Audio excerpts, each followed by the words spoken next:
So I'll do a little update on the 32 GTR that came in for the engine bay. I think in the last video I described what I was gonna do and how the state of it looked then. So obviously there's a big change. Everything was figured out, taken down, addressed, fixed, coated, sealed, whatever needed to be done was done, and it looks a lot better. Final coat of primer. As far as the work that was being done, it's pretty straightforward about refreshing the engine bay. I mean, I wouldn't really call it a restoration. I don't really like using that term a lot, and a lot of clients always ask me why I don't like using that term, especially when they use it, when they say, I'm gonna restore their car. I was an apprentice in a restoration shop for many years, and I learned what a restoration is, and that's not what I want to do. To me, it's not very fun. It's very excruciating work. So, to me, a restoration is way overkill for certain builds, especially being, I like driving the cars and getting them out and not overbuilding. So, to me, a true restoration would be removing every patch of steel that's layered on top of each other with every single pinch weld and everything coming apart, addressing every piece of steel inside and out. To be complete, that would be a restoration, in my opinion. So, but not every car needs that. That's what I'm not talking down on anything other than a restoration, because sometimes it doesn't need it.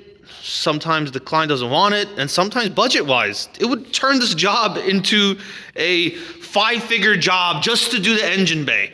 And it's just the engine bay, just the labor cost, when you're talking 5 figures, is pretty easy, being everything has to get done. So I wouldn't classify it as a restoration in my opinion, but it's completely refreshed. Rust was addressed, everything was addressed visibly. Some of the seams were addressed. This big panel was rusted out completely. This was the worst of it, which this sat right over here, like that. And there was a second hole, because the hole on top was made and the hole on the side was factory for the front mount. So I wanted to close up that hole, being it's not used, keep that hole, make the hole a little bit nicer, and I was told from the engine builder to expand the hole a little bit. So because it was tight or whatever, so I said, all right. And I added a little line over here. I just think, I don't know, if it was just a circle, it looks too cut and paste to me. Like, it's just, okay, circle, boom, done. This looks like it's for the car being, I don't know, I can't really explain it why it needed it for looks-wise, but did that, and then just ran a couple beads over here. No reason other than it matches the factory beads that I spotted everywhere else. So, I'm like, you know what, let me match that too. So I put some beads in there on the roller. And put the piece in, made the piece out of steel, welded it in, and then that was it.